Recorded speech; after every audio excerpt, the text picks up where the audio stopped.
Salam, salam sejahtera di dalam nama Tuhan kita Yesus Kristus. Puji Tuhan, Bapak Ibu, saudara sekalian. Saya berharap semoga Tuhan selalu menyertai kita, melindungi kita, memelihara kita, dan menjaga kita. Kita percaya Dia adalah Bapa yang baik, yang selalu menjaga dan melindungi kita. Walaupun badai cobaan di hari-hari ini, semuanya untuk mendatangkan kebaikan bagi kita yang percaya kepada Dia. Seorang bapak di dunia ini tidak akan memberikan batu kepada anak-anaknya yang meminta roti. Dia tidak akan memberikan ular kepada anak-anaknya yang meminta ikan. Demikian juga Bapa di surga, Dia akan memberikan yang terbaik kepada anak-anaknya. Karena kita telah diberi kuasa untuk menjadi anak-anaknya setelah kita percaya kepada Tuhan kita Yesus Kristus.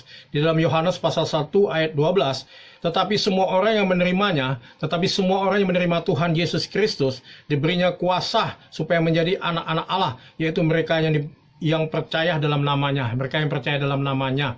Sekarang Yesus itu nama di atas segala nama. Di bawah kolong langit ini tidak ada nama yang dapat memberi keselamatan, hanya nama Tuhan kita, Yesus Kristus. Yesus itu nama di atas segala nama. Apa yang jadi masalah Bapak Ibu, saudara sekalian, yang menjadi pergumulan Bapak Ibu sekalian? Sebutkan bahwa Tuhan Yesus itu nama di atas segala nama. Sakit penyakit itu adalah nama, ya, kesulitan, kesusahan, penderitaan, kecewa, ketakutan, kecemasan, khawatir, itu juga semua nama. Ya, mungkin istrimu, suamimu, anakmu, keluargamu, semua itu nama-nama, saudara sekalian. Ya, berikan itu kepada Yesus, maka Tuhan pasti akan memulihkannya, karena Dia adalah Bapa yang baik, saudara-saudara sekalian. Saudara sebagai anak, saudara berhak untuk menerima janji-janji Bapa. Dia berjanji Dia akan menyertai kita sampai kesudahan zaman. Ya, Dia itulah Alfa dan Omega. Dia, saudara sekalian, artinya kalau Dia sudah memanggil kita sebagai anak-anaknya, Dia pun yang akan menyertai kita sampai kesudahannya, yaitu sampai kepada tujuan hidup kita, yaitu Yerusalem yang baru yang Tuhan berikan kepada kita. Janji-janji Tuhan ya dan amin. Saudara sekalian, Dia akan memberikan warisan kerajaan surga kepada kita. Hari depan yang penuh dengan harapan. Jikalau kita mencari kerajaan Allah dan kebenarannya, maka semuanya itu akan ditambahkan kepadamu. Dia adalah Bapa yang baik, saudara sekalian. Dalam Matius 7 ayat 7. Mintalah maka kamu akan diberi, carilah maka kamu akan mendapat, ketoklah maka pintu akan dibukakan bagimu. Saudara sekalian, Tuhan itu tidak mau mencelakakan kita. Dia tidak memberikan pedang atau golok kepada anak-anaknya. Dia tidak mau mencelakakan kita, saudara sekalian. Dia memberi kita sesuai dengan kemampuan kita. Saudara, Dia tahu kita ini sudah mampu atau belum untuk menerima segala berkat yang akan diberikan kepada kita. Tuhan tidak menjawab keinginan saudara, ya, menurut hawa nafsu saudara, tapi Tuhan menjawab kebutuhan saudara. Apa yang menjadi pergumulan kebutuhan saudara hari ini? Katakan kepada Tuhan, mintalah, maka Dia pasti akan memberinya, saudara, karena Dia Bapa yang baik. Saudara sekalian, Dia tidak memberikan kekayaan kepada saudara, sebab Dia tahu kalau saudara diberi kekayaan, maka saudara akan melupakan Tuhan, meninggalkan Tuhan. Jikalau saudara diberi anugerah kekayaan, biarlah saudara menggunakan kekayaan itu untuk kemuliaan nama Tuhan. Mungkin dari hari ini saudara sakit, saudara belum sembuh. Saudara sekalian, kadang-kadang Tuhan tidak fokus kepada masalah dan sakit penyakit saudara, tapi fokus kepada hatimu, diri saudara. Kalau saudara sudah bertobat, sudah berubah, maka otomatis sakit penyakit itu pun akan disembuhkan oleh Tuhan. Sebab Tuhan tahu kalau saudara disembuhkan dari sakit penyakit ini, saudara nanti tidak bertobat. Saudara tahu, ya, di mana ada 10 orang sakit kusta. Ya, di dalam firman Tuhan, Tuhan sembuhkan 10-10-nya. Tetapi yang balik kepada Tuhan hanya satu, yaitu orang Samaria. Dia hanya satu ini, bersyukur dan berterima kasih kepada Tuhan. Di sini kita bisa menarik kesimpulan bahwa mujizat tidak menjamin seorang untuk bertobat, tetapi hanya orang yang mau bersyukur, yang mau berubahlah, saudara, itu membuat pertobatan yang sesungguhnya. Saudara sekalian, Tuhan itu adalah Bapa yang baik, saudara sekalian. Dia selalu, ya, tidak pernah meninggalkan anak-anak yang selalu berharap pada Tuhan. Saudara sekalian, Dia izinkan semua itu demi kebaikan kita. Rasul Paulus ini, saudara sekalian, 2/3 dia menulis dari kitab Perjanjian Baru. Tuhan tidak mau dia sombong. Maka saudara sekalian, dia berkata kepada Tuhan sampai 3 kali, Tuhan, cabutlah, ya, duri dalam daging saya ini. Di dalam 2 Korintus 12, sekalian, ya, di mana dia minta Tuhan cabut, ya, sakit penyakitnya, karena dia mempunyai sakit jasmani, sekalian, ya. Tapi Tuhan bilang, hai Paulus, cukuplah kasih karuniaku ini, ya, di saat engkau lemah, disitulah kuasaku sempurna. Saudara sekalian, kasih karunia itu bukan hanya untuk keselamatan saja, tetapi saat kita menderita karena kebenaran, itu pun kasih karunia, saudara sekalian. Oleh sebab itu, saudara sekalian, kita harus percaya kepada Bapa kita yang baik. Seorang anak, saudara sekalian, dia saudara sekalian, dia tidak memikirkan tentang hari ini apa yang harus dimakan, besok bagaimana, apa yang harus dipakai. Dia seorang anak, dia tidak memikirkan bagaimana sekolahnya, bagaimana uang sekolahnya. Dia percayakan semuanya kepada bapaknya, sebab dia percaya bapaknya akan mencukupi kebutuhannya. Tuhan yang bertanggung jawab terhadap dirinya. Demikian juga kita harus percaya, kita harus confident kepada Bapak kita yang di surga. Dia pasti mencukupi segala kebutuhan kita, saudara sekalian. Dia tidak akan pernah meninggalkan kita. Daud berkata, ya, walaupun ayah dan ibuku meninggalkan aku, tetapi Tuhan menyambut aku. Mungkin kita yatim piatu sekalian, ya, Tuhan tidak akan meninggalkan kita. Dia akan menjadi Bapak kita asal kita mau percaya kepada Dia, saudara sekalian. Karena Dia adalah Bapak yang baik. Oleh sebab itu kita tidak perlu khawatir sekalian, ya. Firman Allah mengatakan dalam Matius pasal 6, ya, janganlah kamu khawatir akan hidupmu, apa yang hendak kamu makan, apa kamu hendak minum, apa yang hendak kamu pakai. Lihatlah burung yang ada di udara, walaupun dia tidak menabur dan menuai, tapi diberikan oleh Bapakmu di surga makan. Apalagi engkau melebihi burung-burung itu. Siapakah karena kekhawatirannya dapat menambah sasa daripada hidupnya? Saudara sekalian, jangan kita khawatir, jangan kita takut di hari-hari ini, ya. Kita tidak akan bisa menambah hidup kita, saudara, yang sehasta pun, ya. Sebab mati hidup kita dalam tangan Tuhan.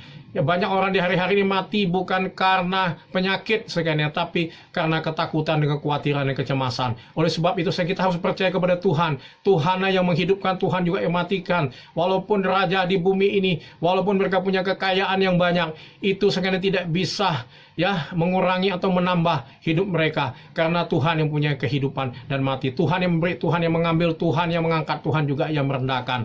Kita harus tetap percaya kepada Tuhan, saudara sekalian. Saudara yang dikasihi Tuhan, di mana saudara-saudara sekalian, kita harus mempercayai Tuhan, ya. Seorang bapak, saudara sekalian, kita lahir dalam dunia ini, sekalian kita membawa, ya, membawa aliran, ya, kita, yaitu membawa sifat-sifat dari orang tua kita, ya, mungkin kecerdasannya, mungkin talentanya, ya, sehingga kita bisa bekerja, kita mengembangkan talenta kita sehingga kita berhasil, sehingga kita bisa menghasilkan uang yang banyak. Tetapi kalau saudara tidak percaya kepada Tuhan Yesus, saudara tidak masuk kepada yang sekarang ini dikatakan sekolah kehidupan. Sekolah kehidupan itu adalah saudara percaya kepada Tuhan Yesus, maka sia-sia semuanya, saudara sekalian, ya. Jikalau kita gagal dengan Yesus, kita gagal semuanya, saudara sekalian. Tapi kalau saudara di dunia ini sudah berhasil, saudara orang pintar, saudara punya karunia talenta, saudara masuk kepada sekolah kehidupan itu mempercayai Tuhan Yesus, maka itu akan menjadi luar biasa, saudara sekalian. Sebab kita tahu sekalian, sekolah kehidupan itu begitu penting, ya. Artinya untuk jaminan kita, kehidupan kita kepada kehidupan yang kekal. Saudara sekalian, di mana seperti Bapak sayang kepada anaknya, demikianlah Tuhan sayang kepada orang yang takut akan Dia. Dalam Mazmur 103 ayat 13, takut kepada Tuhan itu sekalian, bukan seperti kucing kebasahan sekalian, tapi takut kepada Tuhan itu yaitu kita melakukan perintahnya. Dalam Lukas sekalian, pasal 15, ya, di mana ada cerita, ya, seorang anak, ya, judulnya anak yang terhilang, ya. Seorang anak bungsu, dia meminta, ya, warisan bapaknya, ya. Dia meminta haknya. Saudara sekalian, bapaknya belum mati, dia sudah meminta warisan. Dia minta haknya. Banyak orang Kristen yang hanya meminta haknya, hanya meminta berkatnya, tetapi tidak mau melakukan kewajiban perintah-perintah Tuhan. Lalu sekalian dia menghabiskan, dia berfoya-foya, ya, harta bapaknya, sekalian, sehingga dihabiskan hartanya, sehingga dia jatuh miskin, dan terjadilah kelaparan di negeri itu, sehingga dia menjadi seorang penjaga babi. Dia makan dari ampas-ampas babi, tetapi karena begitu dahsyatnya kelaparan, sehingga ampas babi pun, saudara sekalian, dia tidak bisa makan. Karena orang lebih baik memberi babi makan, karena daging babi bisa dijual, dimakan, saudara sekalian. Akhirnya dia sadar sekalian, dia berkata, aku telah berdosa terhadap surga dan Bapa. Dan dia balik kepada bapaknya. Saudara sekalian, mungkin di hari-hari ini saudara sedang mengalami seperti anak yang hilang ini, saudara sekalian, dia bapak yang baik, saudara sekalian.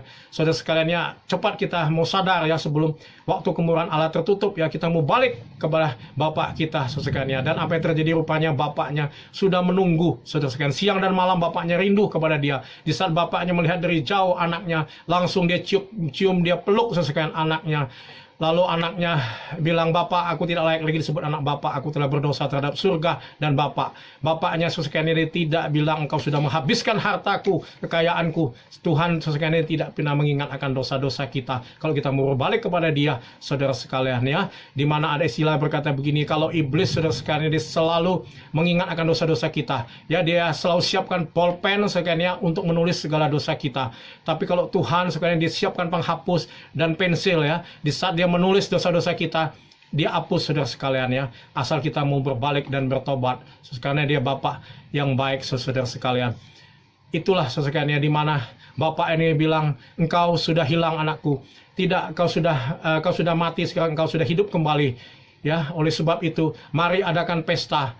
Berikan dia jubah yang terbaik, berikan dia kasut, berikan dia cincin, artinya dia diakui lagi sebagai anak. Saudara sekalian, marilah saudara sekalian ya, dengan apa yang terjadi hari-hari ini, Tuhan mau kita kembali kepada Dia ya. Kalau kita mengakui segala kesalahan kita, jika di dalam 1 Yohanes 1 ayat 9, jika kita mengakui dosa kita, maka Ia adalah setia dan adil, sehingga Ia akan mengampuni segala dosa-dosa kita dan akan menyucikan kita dari kejahatan. Itulah janji Tuhan sekalian, di mana dalam Lukas 15 ayat 10 ada sukacita yang besar sekalian, di saat satu orang bertobat datang kepada Tuhan. Ada sukacita, ada pesta di surga sekalian. Begitu sekalian, Tuhan begitu menghargai satu orang untuk bertobat kepada Tuhan. Oleh sebab itu sampai sekarang ini Tuhan menunggu saudara. Dia adalah Bapak yang baik. Mari sekalian kita mau kembali kepada Bapak kita, maka Dia pasti akan mengakui kita lagi sebagai anaknya. Demikian Bapak Ibu sekalian firman yang bisa sampaikan. Kita mau tundukkan kepala, kita berdoa. Bapa yang kami panggil di dalam nama Tuhan kami Yesus Kristus, terima kasih buat firman-Mu. Biarlah firman-Mu mampukan kami, menguatkan kami, menuntun kami kepada jalan kebenaran-Mu. Berkati setiap umat-umat-Mu yang sudah mendengarkan firman-Mu. Oleh firman-Mu mereka dikuatkan Tuhan, dimampukan untuk menghadapi dan percaya. Dan kami sangat percaya Bapa yang akan memulihkan keadaan dunia ini, keadaan Indonesia, keadaan pelayanan kami, keadaan keluarga kami. Karena Engkau Bapa yang baik. Terima kasih Tuhan. Demi nama Tuhan Yesus Kristus kami balaskan doa kami. Haleluya. Amin.